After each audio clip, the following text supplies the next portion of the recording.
So Aaron, man, I was fortunate to link up with you when I was at in Brooklyn, for your project Glass Mannequins at the time. Is what was it? I believe 2017. Yeah, I think it was Yeah, 2017. yeah. Yeah. And it's I've been fortunate to kind of build a kind of relationship with you, and you've been it's been awesome for you to just play Uncontaminated Sound 1 and 2. Um, but going back, with your creative history, it's like, what, where do you get started? I mean, I know you grew up in Baltimore.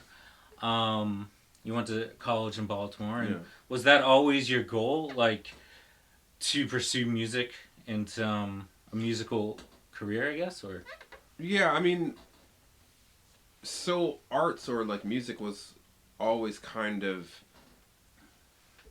on my radar, right? yeah, Like it was yeah, like in the sphere for me, but it wasn't necessarily like I'm gonna be a musician. Like I was working on it every day or pursuing it actively.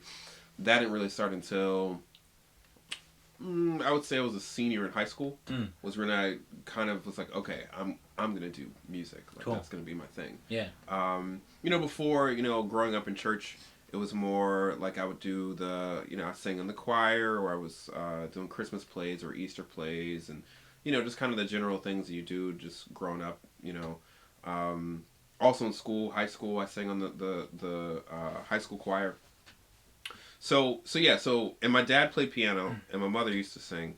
So neither of them did it super professionally. My dad was classically trained, mm, so music was a part of the household. But again, it wasn't something that I'd been taking lessons since I was 10 years old, and et cetera, et cetera, et cetera. Like it wasn't like that. yeah, Um, and then I'll never forget. I was there was a guy that joined our church that was a musician, who was hired as the minister of music.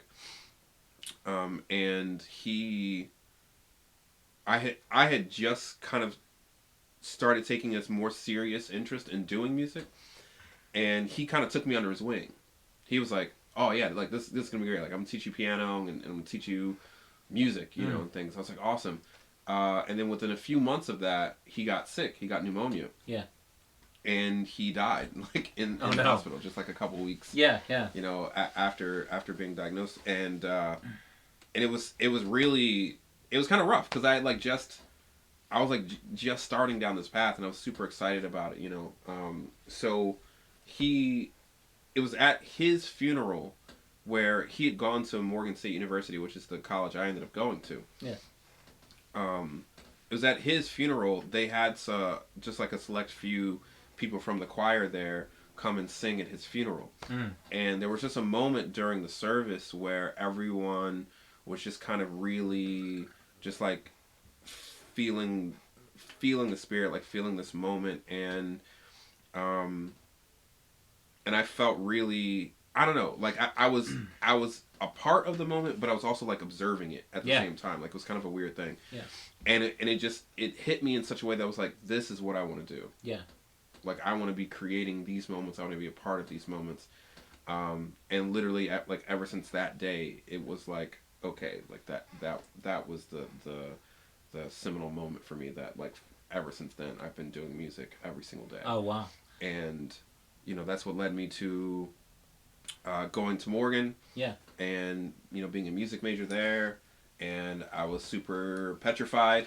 I was like super scared because there were kids there in the yeah, music program that had been taking lessons since they were 10 years old and 8 years old. mm, Had been taking voice lessons or piano lessons or drum lessons or whatever. So they were already essentially professional musicians because mm, they'd been playing for 10 years. yeah, yeah, Right? We were 18 years old. yeah, Um, and I'm coming in with really only a year and a half of any sort of formal training at all under my belt. So it was very daunting. Like it was mm. very daunting, and Now, with that type of program, is it strictly music, or do you learn anything regarding like business music, the business side of the industry as well, or engineering, or did you just strictly yeah, study no, an instrument or right, something yeah, no, like it that? was purely music education. Mm-hmm. Cool. Any sort of like production or composition or recording engineering, Yeah. any of that kind of stuff is things that I picked up on my own. Okay. Yeah. There are, and I didn't really know this at the time, but there are obviously schools that do teach that stuff, that teach music production. Yeah. But also not to date myself, but this was kind of a long time ago. So I think they have added more of those kinds of programs. Like that school, I should check. I don't know, but they may have added a music production program at this point because it's gotten so popular now. Now, at the time, did you start like linking up with people to try to work on some projects or like bands or something like that, or? Yeah, yeah. Honestly, it's a little something that I kind of miss now. That I wouldn't say I took it for granted at the time, but I definitely didn't understand what I had. Every single day I would walk into school, I was not only walking into school, but I was walking into an environment where there were tons of other kids at my same age or level or whatever that were also trying to find their way in music. And so yeah, so we would partner up, we'd pair up, we would, all right, like let's, you play the drums, you play the bass, you play the guitar, you play keys, like all right, let's jam, let's, you could sign up to like, not rent, but have time in like a practice space or something like that. Yeah. And we'd also like sneak in, like we get cool with the janitor, or a teacher that had a key or whatever, and they just like let us in, kind of thing, and not use like the formal sign up sheets and be there kind of after hours. Nice, like technically it was not like a time slot, but like we're in there at 1 a.m. But yeah, so there was a lot of that kind of thing. To me, the schooling of it was the more formal aspect, right? Like you go to class and the teachers are teaching you, you have curriculum, you have things you have to learn. Yeah. But we really kind of sharpened ourselves as musicians outside of that when we would just get together later on, on our own and be like, someone's doing something super crazy on the guitar or on the drums, and you're like, all right, do that again. You like want to you want to match it, or you want to figure out how to build upon that idea, or all of those kinds of skills, and even just like working with musicians of how to like play together and all that. Like we really sharpened those kinds of skills like in those moments. Yeah, it seems like the best stuff comes from the impromptu stuff, and that's where you really gain that knowledge of group dynamics, right? And experimenting and not being like hindered by like structured classroom stuff. Right. You have to play this, or you have to like do this, and that's in reality, you look at some of the great musicians or artists of the past, they've never really abided by the school structured system. It's like you have to, with art in general, you have to kind of find your own play with it, right? Yeah. Whatever you're attuned to, say music, photography, art, painting. It's like you got to find your own style, and the only way to do that is go explore and try different things. Yeah. So I think like it seemed to me like college was a great place for you to experiment with the social dynamics of like playing in the band and experimenting. Yeah. But did like Baltimore and its culture have any part or influence with the in your sounds or anything like that, or growing up there and then kind of transitioning to Boston, was there any cultural influence, I guess, from Baltimore you took and included into your music? That's a good question. Yeah, I don't know if I've ever actually been asked that question. I don't think so. Which is unfortunate, but I don't think so actually, because at the time I think the music, I don't know if it will be associated with Baltimore. Yeah. But the music that my peers were listening to and I were listening to was all like neo soul, gospel and jazz kind of stuff. So yes, I was very much influenced by that genre of music, or those genres of music, but it wasn't that sound was indicative of Baltimore. It wasn't like, oh, this is like a Baltimore sound. However, there were a lot of students that came from DC. Like Morgan was in Baltimore, but there were a lot of kids that came from like the DC area. Yeah. DC has there's an underground scene where they have their own genre called go-go. Okay, and go-go is a very specific sound, like and it's played in the DC clubs, but you pretty much only find it in DC. Like it never grew outside of it. Like it's not like something where you're gonna go to California and find a go-go club. Like it's not gonna be a thing. It's only in DC. But because of that, you could hear that in the kids that were coming from DC in their playing. You could hear this like go-go feel to some of the drum beats or some of the like way they would play certain things. So I know exactly what you're talking about, but I don't know if Baltimore had that specifically, like a sound. Yeah. You know, so yeah, but I was definitely shaped by that time for sure. You know, because we were listening to, well, the names that people would recognize would be like Jill Scott, or you know, Lauryn Hill, you know, that kind of vibe of soul music was like really totally. like what a lot of what we were kind of basing stuff. I mean, there's a bunch of other artists, but they're a little bit more obscure. Like, may not know who they are. So yeah. Cool. So then after college, when was the point you came up the Boston area or Somerville? When did you make that transition? I guess, right? So that was 7 years ago. Yeah. So there was actually, I mean, there's a long time in between. So I guess post college, what were you doing? Like, were you pursuing like label work, studio work, pursuing creating an album? What were you doing? Yeah. Everything. I'm saying was like as though it's past tense, as though I'm not all over the place now, but I'm still all over the place for sure. Yeah. But at the time, I was thinking that my trajectory was going to be more on the music industry side, like production side. So I was really working towards being a songwriter.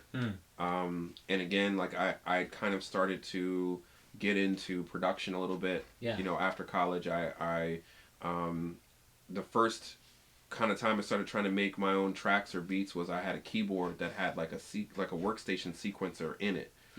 You know, so it had like a 16-track workstation where I could, you know, play a piano part and then play a drum part and then whatever, and I could like build it in. It had like a little thing, and you could save it and like reload it every time and build on it. So that was my first time like trying to make my own beats. Really cool.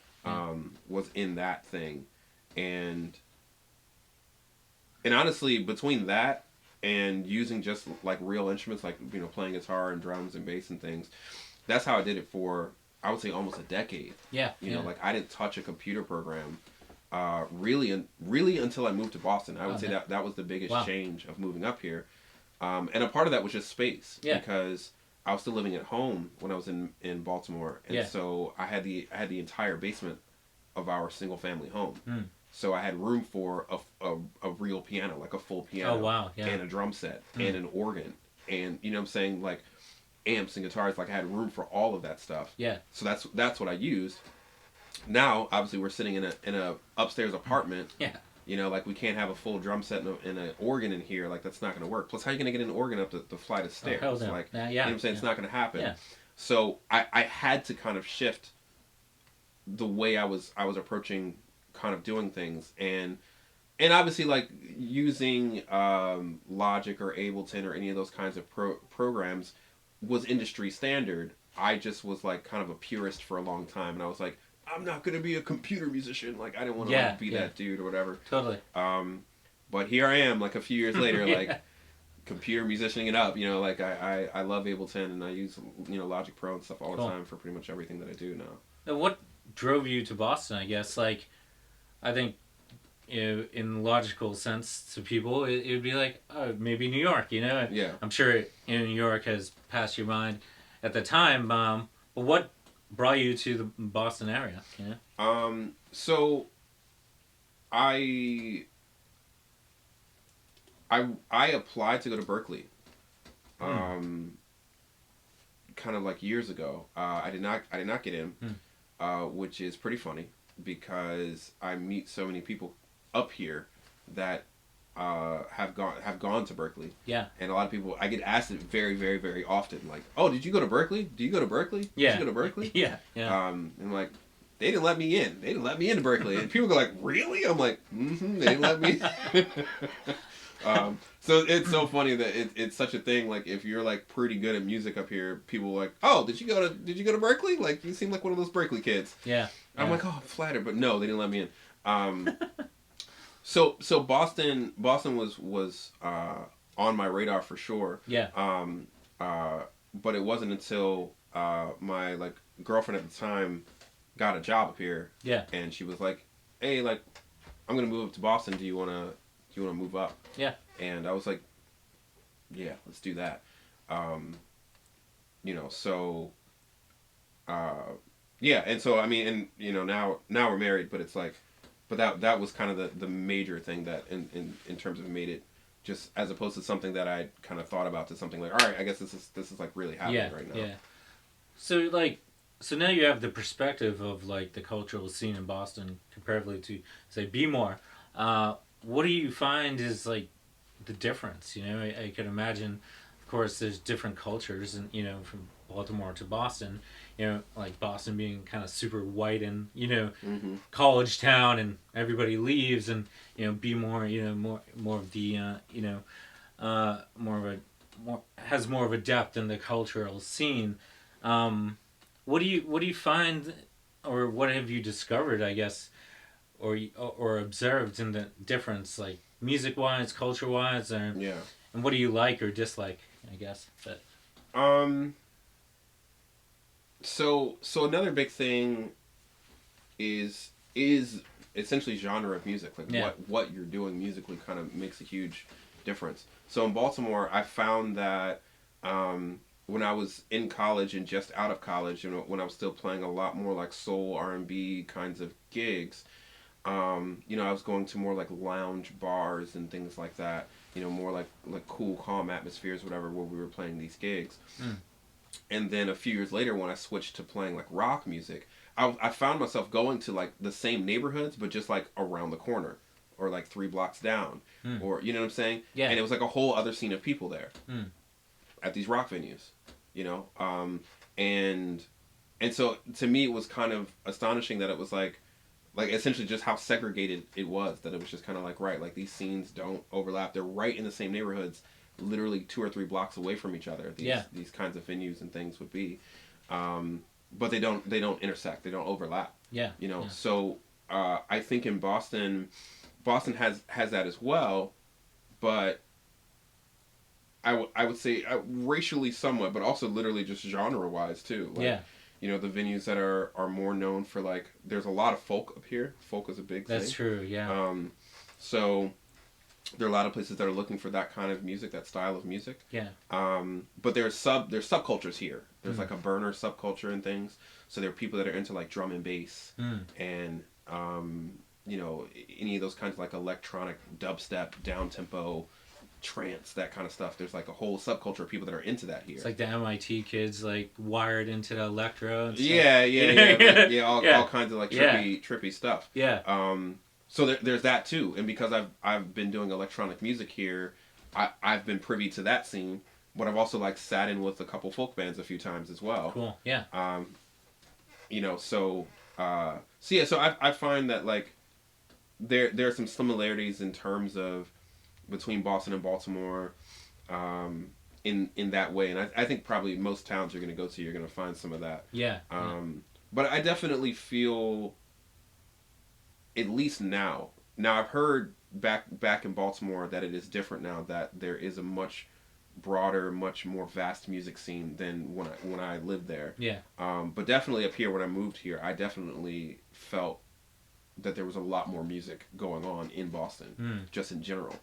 Like driving down the street and you look and there's like signs in the windows of bars and things like, we have live music. Yeah. Even if it's just cover bands, that there's more of a culture of there's live music happening lots of places, almost every night of the week sometimes. Yeah. What you find in like New Orleans and Nashville and New York and places like that, right? Like that are known as music towns. You can go somewhere every night of the week and listen to music, right? Yeah. And that's an adventure too. Like you just wander into these places. You can just like, wander whoa, in. like, and people do that. That's a part of the culture. People are like, this is the venue I like. Yeah. So I just go here every Thursday. Yeah. Exactly. And whoever's playing, like, Yeah. cool. You know, I like this place. Yeah. You know, um, so and Boston has some of that. You Yeah. know, I don't know if Baltimore does. It wasn't like that when I lived there. It might be now, but wow, interesting. um, So when did you link up with like Socrates and Nora and like, or maybe I'm jumping ahead, but when was basically when did you start your first like major collaboration or major project? I'm not sure if it was Glass Mannequins. It might have been somebody else. Um, what was your like basically? What was your first major kind of musical yeah. collab? Yeah. So so I've had a few. Yeah. So again, early on, like when I was in Baltimore, I was doing a lot of like soul, and gospel and things like that. So I had a couple groups that were, you know, we wrote a bunch of songs and we were gigging and things. We never released any music formally. Yeah. And then I joined a band down there called, I was in a band with my sister called Remember Chris for a little while. We were kind of like in the realm of like a Paramore. I don't know if you've ever heard of that band. They're kind of like an alt rock band. Yeah, they do ring a bell. With like a female singer. I can't put my ear to it. Yeah, it's fine, but yeah. Anyway, so I was in that group. We were doing some stuff. I was also in another group called Vinny Vegas. So Vinny Vegas, I guess, would be the serious one, if you will, because that was the one we were rehearsing 2 or 3 times a week. We were doing 1 weekend a month away, almost every month. Yeah. Where we would travel to play gigs. We'd drive out to Ohio. We'd drive down to North Carolina. We'd drive up to New York or Boston or something like that. And we were doing that like almost once a month. Yeah.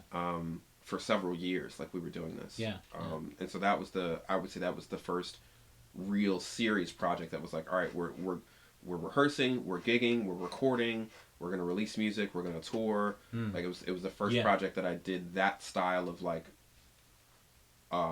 push with, you know, where like I had never gone on like a 12-day tour before, right? I think I checked out some of your. It was like it was on YouTube as a recording. Oh, I think you're doing like a 54-minute performance. I forget for was it Sound Tree or something? Yeah, Audio Tree. Audio Tree, yes. Yeah. It was like 2014-ish or something. You looked super young, but at the time, I'm like, oh, Aaron, is that right? But it was, you sounded, it was nice. It was, thanks, man. Yeah, it's a good project.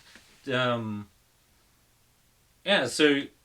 you were like linking up with that group. So that actually kind of connects to how I met Socrates. Cool. Yeah. So Socrates was someone. So in the process of touring, you know, we kind of made friends with musicians and people in all these other cities that we would travel to. Yeah. Socrates was kind of our main point of contact in Boston. Like he had his own band called, at the time it was called Moniker. Now it's called Killer Cortez. But nice, yeah.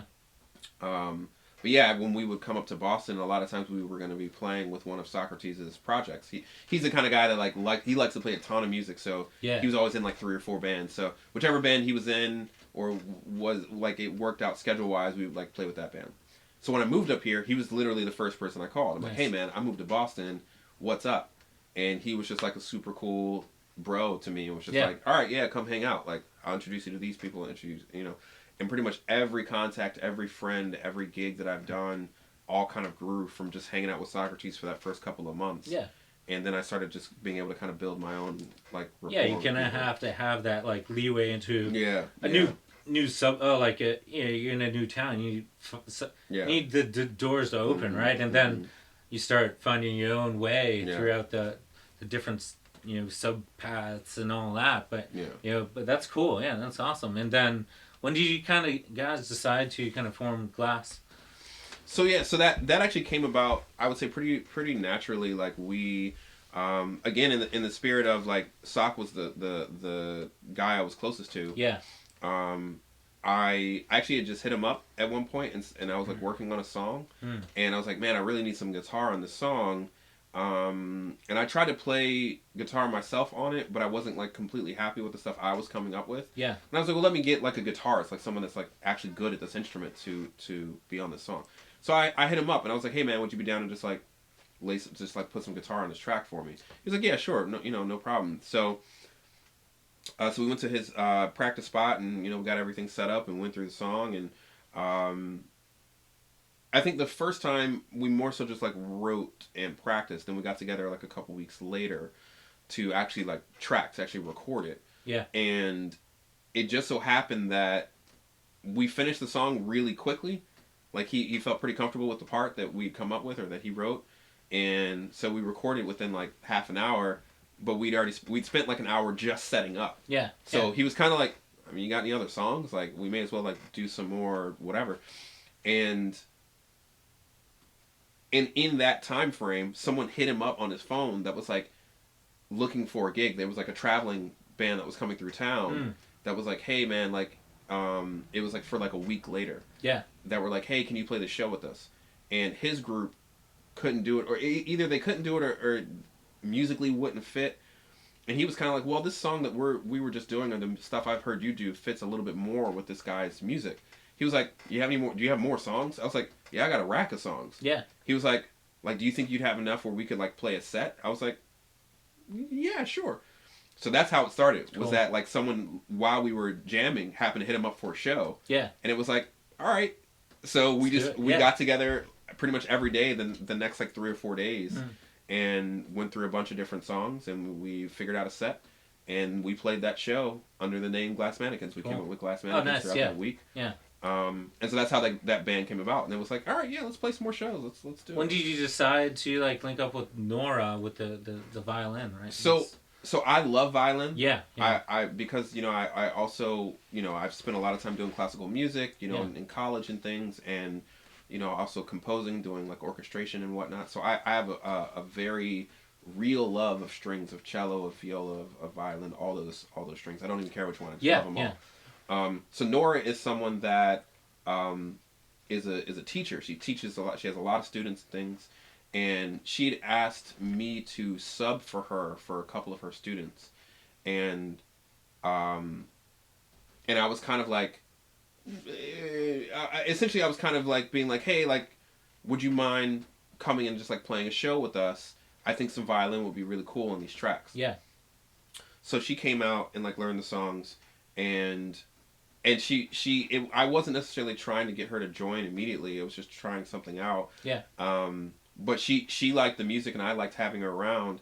Socrates was a little hesitant at first, but he came around pretty quickly. Yeah. And so again, that's kind of how that came about. Like, well, I think it's like listening to Glass. It's like you have your beats, and then your vocals, and then just the strings add just a totally new layer to the complexities of the music. You know, there's like a humanity to violin that I really love. That it's so evocative, like it's so emotional for me. So. Exactly, it's super cool to like have discovered you just through. Yeah, where was it? It was not Come On Everybody. Yeah. It was Come On Everybody. Oh shit. Yeah, Brooklyn. Yeah, because Paste Mag sent me just to shoot a show, and it's cool. I love the saturated blue lights there, and it was like, got some good stuff of you, and then we kind of linked after. I sent some photos to you, but it was awesome just listening to you, and it was like, legit, and so. Yeah, and then it was there from Uncontaminated. But, so I guess I had, what do you, like, what's your new projects now? Like, what do you, I know you've done some film scoring too. One question I definitely want to kind of inquire was, like, what do you like more, in studio or, on stage or performing? Or both, they are kind of like symbiotic to me. Like I don't like doing just one without the other. Like there have definitely been times in life where I felt like a mad scientist, because I'm just in the studio days and days, weeks and weeks, months and months and months without playing a gig, and I'm just like making all this music. But it becomes this like thing where it's like, man, I need to get out in front of people and like actually sing or play, or even if it's not this stuff, but I just gotta like do something in front of people. And then there have been times where it's the opposite, where I'm like, all I'm doing is performing like all the time, week after week after week, day after day, and I'm not having the time to just like sit by myself, like, and just be creative. So I really actually need both on a pretty regular basis to feel any sort of balance. So taking that, of course, it's like you have. I had this myself because you have to balance like editing, and then also going out in field and shooting, which I love being out, into interacting with people. But then you have to isolate yourself and do the meticulous editing part and engineering on your part and. But then, yeah, you get too tied up into the screen and isolation, and so you kind of like, I need people, like, oh yeah, I'm a human. But another like question I was gonna ask you is like, digital or analog, like regarding sound quality. What do you like? Of course, there's different use cases, but I mean, in this current digital age, it's like, do you think we're oversaturated and is it too easy to produce music now? And you do lose something just with digital, or do you get a different sound with using analog techniques as well? Yeah. So I think that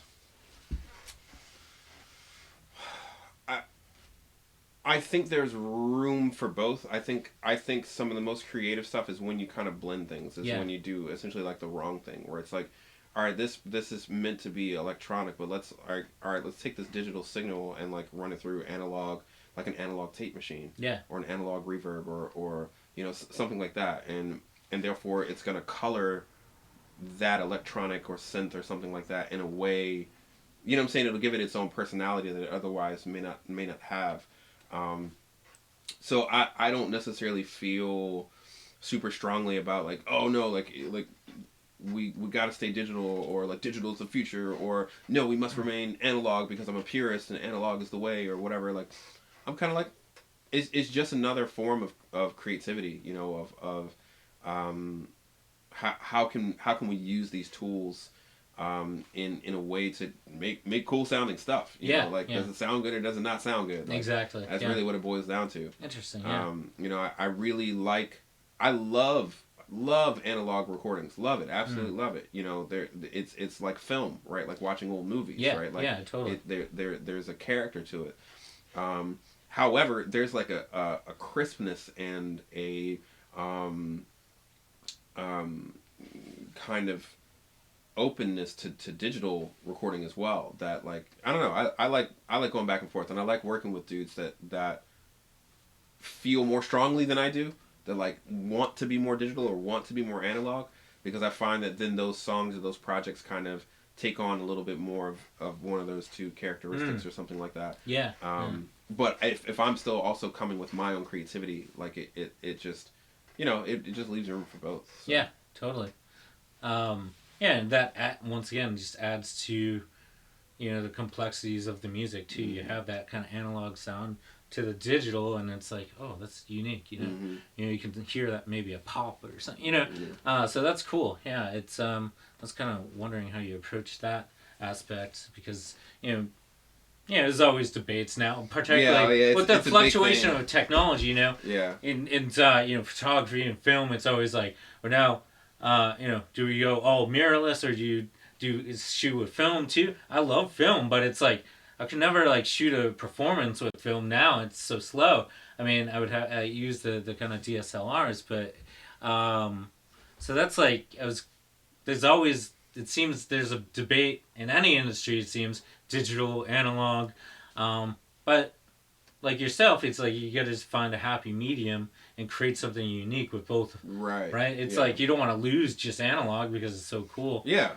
But then I would hate for analog to disappear. Like, I would absolutely hate for that. Like I definitely hope that it sticks around for a long time, forever. What I found like in like New York and photography world is like there's groups strictly dedicated to like film shooting and development, so there's like dark rooms, and so you can learn dark room processing, which is like now with the with the modern cameras or just with cell phones, we're so used to just going snap and then uploading to Instagram, right? And then there's it. But I'm like, that's not image making.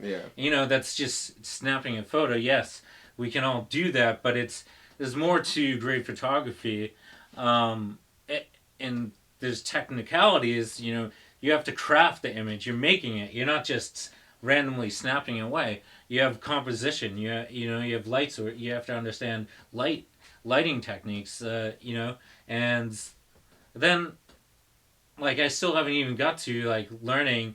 I would love to learn film development, but Yeah, I haven't had the time. My sister does it. Yeah, that's cool. No, Yeah. I know. I think you mentioned she's out in what, L.A. Yeah. Yeah, she's Yeah, in LA. yeah. So Yeah, she has a dark room that she that's like cool. she like walks around with the film camera and shoots stuff. Yeah, And like goes to a dark room and like develops it. Yeah. It's pretty crazy. Well, on the flip side too, I know you're into film, and you've done some, work with some indie films regarding sound engineering and picking up, sounds for films, and you've also done scoring as well. Yeah. So what do you like? Do you really say if you offered like a steady gig with say a film production company, would you go towards that or like I mean stick with the musical the aspect? dream is to score is to make music for movies. Yeah. Not without doing band stuff. Yeah. Like I feel like me being a part of bands and like going out and playing shows, like I said, is just kind of part of who I am. So I'm gonna be doing that for the rest of my life. I'm pretty certain of that. Yeah. But I wouldn't mind. I wouldn't mind if I was making my living mostly from just like doing scoring from movies or something like that. Yeah. And the band thing was more secondary. But yeah, no, I really, really love working on films. It requires similar tools, but a different kind of musical or artist muscle. Because when I write songs, it's ego. Like it's about me. Yeah. Like it's about what I'm going through, what I'm feeling. It's my own introspection. It's my own take on the world. It's through my own lens, right? And I get to say whatever I want, however I want to say it, right? Like if I want to, I mean, I've done a lot of like more like artsy prog electronica stuff, but if I want to make a heavy metal song tomorrow, I can do that. Like there's no thing or no entity to prevent me from doing that, right? Whereas film is pretty much the exact opposite. It has nothing to do with me. Yeah. It has nothing to do with who I am as an artist or what I'm trying to say.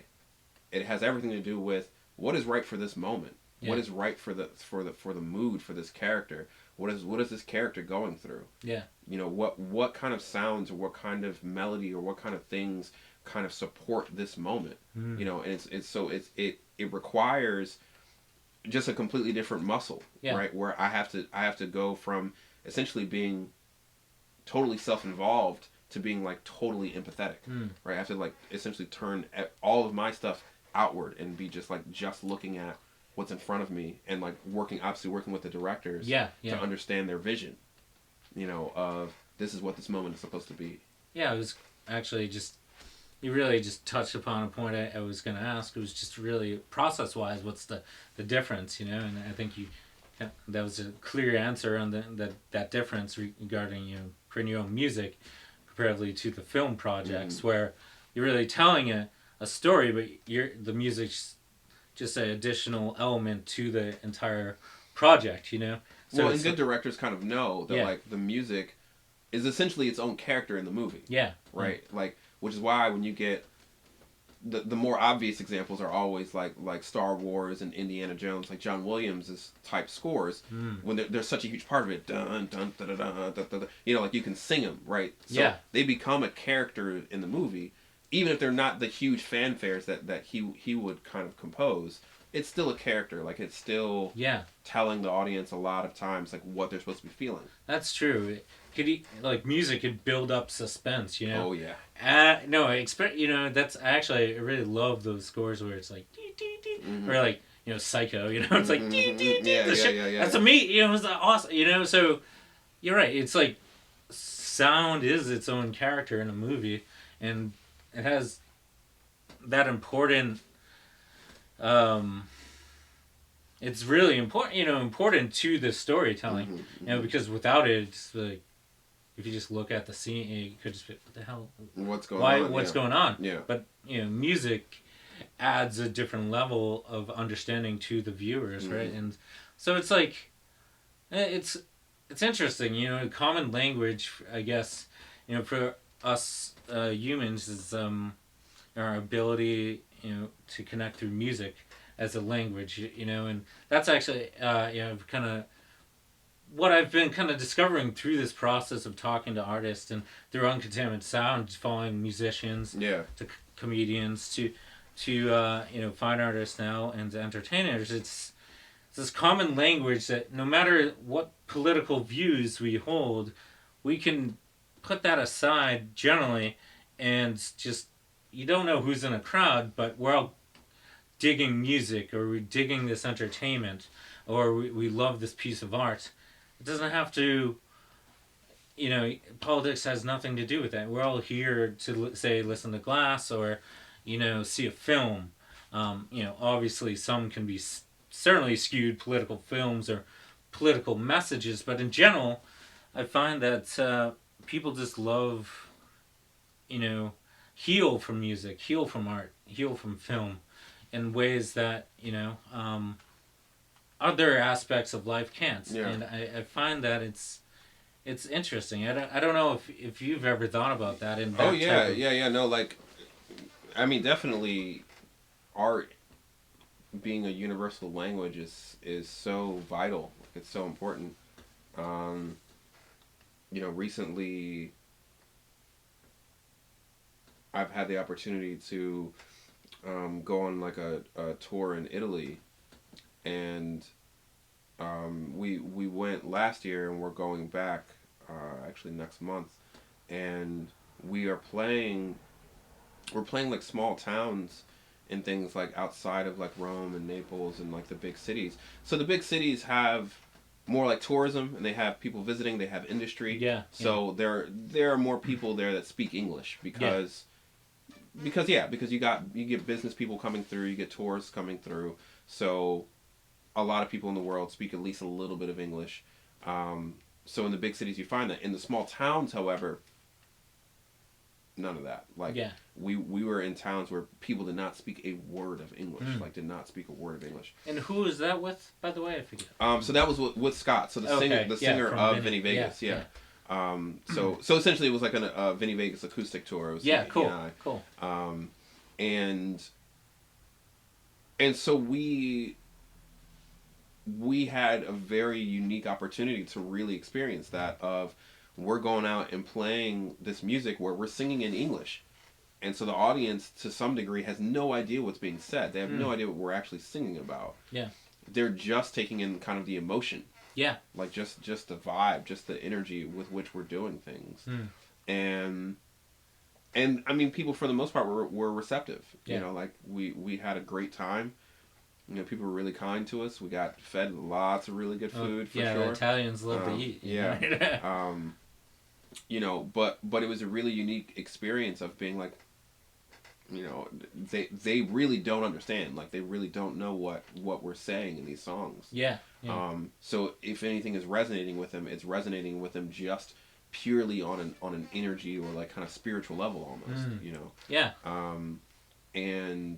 And so that was fun. It was kind of fun to be in that position. As someone I've never played overseas, or at least not in an English speaking country. In a non-English speaking country. That it was cool to experience that. It was cool to kind of feel those feelings and feel kind of inadequate. Honestly, to some extent, because I knew that like some of the power in some of those songs is the lyrics, is what we're saying.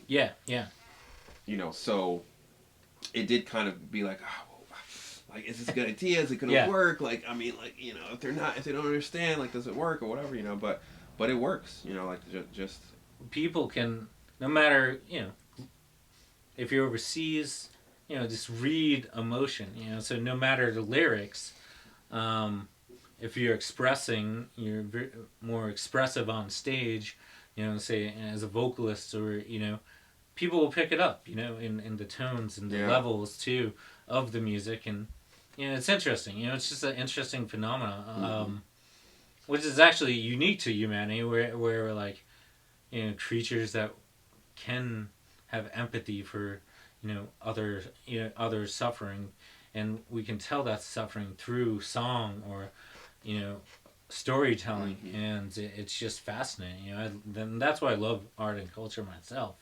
And that's why I love doing this series. I get to really see different perspectives of creatives and creators.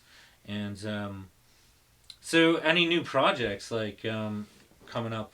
Or I know you're playing around with a new band, right? Or Yeah, how's that coming along? so I've got a few things kind of they're still gestating, you know, nothing like super official happening, but I'm definitely kind of jamming with some musicians. Cool. And what I'm kind of doing now is I'm taking Glass Mannequins. Glass Mannequins is still going to exist, but not necessarily as it has before. I may still have other members, but I'm taking it genre wise further into the electronic realm. So like closer to more not dance like EDM, but drum and bass or something that's a little more nightlife sounding. Yeah. I mean, it's still gonna be me. Like it's still gonna kind of. I'm hoping that it still has some personality. It still sounds like me. Yeah. My own artistry or whatever. But I'm taking it much more kind of essentially niche. Cool. You know, into like this sub, because I've made some friends and things in that culture and whatnot, and it's kind of fun. Yeah, yeah. You know, so I'm kind of curious just to see if it takes on a life of its own. That would be cool. Yeah. Like, kind of in the like CD underground kind of thing. Like Dead Mao, you could just wear. Yeah, just wear a mask and just like do my thing. Yeah. And so and then I have another band that's going to be more I guess traditional in the sense that it's going to be like, you know, drums, bass, guitar, keys, maybe a string player, hopefully, if I can find one. Cool. That we're going to do maybe more like accessible kinds of music. Yeah. Not so far.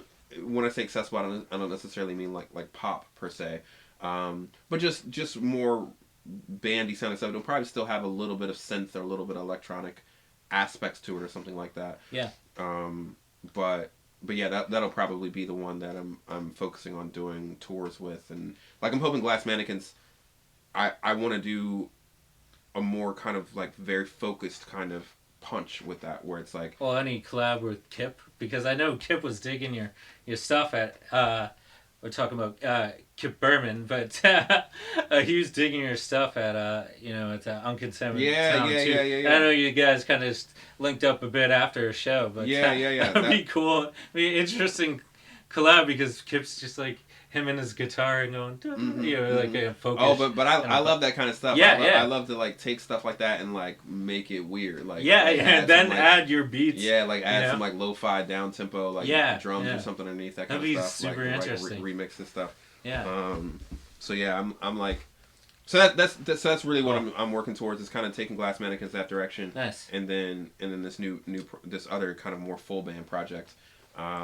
Those are the two main music things that I've got going on currently. Cool. And then of course stuff and then like a spattering of still doing like film things and whatnot. Cool. So cool, man. Looking forward to the new stuff too, and definitely more collaboration with the Uncontaminated Sound shows this year. Yeah. I don't know where this will go, but yeah, definitely have another show music wise, and could be this crazy collaboration with comics too. Who knows? And then so I guess you could do an early show and a late show. You could do like that's true. comedy like first and then like the music show afterwards, or vice versa. I'll just be a big festival of dance. Yeah. Comedy, music, fine art. Actually, that would be cool. Mm-hmm. You know, the Uncontaminated Sound Festival. Yeah, exactly. There we go. So, now we're cooking. Mm-hmm. Yeah, that's the visionary. You know, so I guess actually to kind of wrap things up and to have that final kind of like more broad question, where do you see your work and going in the next few years, or where do you hope to go? You know, as far as it can. Yeah. But yeah, I mean, I'm hoping that with a more focused kind of approach between the two groups musically, that hopefully one or both of them will take on a life of their own. Yeah. You know, and again, like in addition to doing like film scoring. You know, I'm just trying to do it, man. I'm trying to get out there and play a bunch of music and kiss babies and shake hands. You know? So yeah, I mean, I'm really hoping that and part of me is it's a kind of cool idea in my head. Yeah. To be like, all right, well, this weekend I'm gonna go do a show with Glass Mannequins where I'm playing like like dance festivals like Firefly Yeah. and Burning Man Cool. and those kinds of like opening for like Bass Nectar and Deadmau5 and stuff like that. Mm. Like I'm in that scene doing that stuff one weekend, and then literally the next weekend I'm like doing more of the like straightforward like South by Southwest Oh, and cool. Warped Yeah. Tour or whatever, like those Yeah. kinds of things, and Coachella, you know, whatever. I mean that's pie in the sky, but Yeah, you yeah. understand what I'm saying, like Totally. that like Yeah, you have that, yeah like, you have this, yeah, you have these two different mm-hmm. scenes you're into, but Mm-hmm. it's cool because, yeah, it's like, how can you contain your, like, you don't want to stick to one thing, you know? It's Not me, like not your brain, you know? yeah, It's yeah. like you want to do so I'm many all things, over the place. which is cool. And that same with me. I'd love to, dive into different aspects of, say, creativity. That's why just having these conversations are really unique too. Adds a different level to just stills, which I find beautiful, but then I don't get the insights I do through conversing with yeah. artists, and it's just like I've learned so much just through like already 3 conversations, right? So who knows where that will go? Mm-hmm. But I guess to wrap up, what would you say to like younger like artists and musicians like trying to make it now and this kind of crazy hustle everybody's in?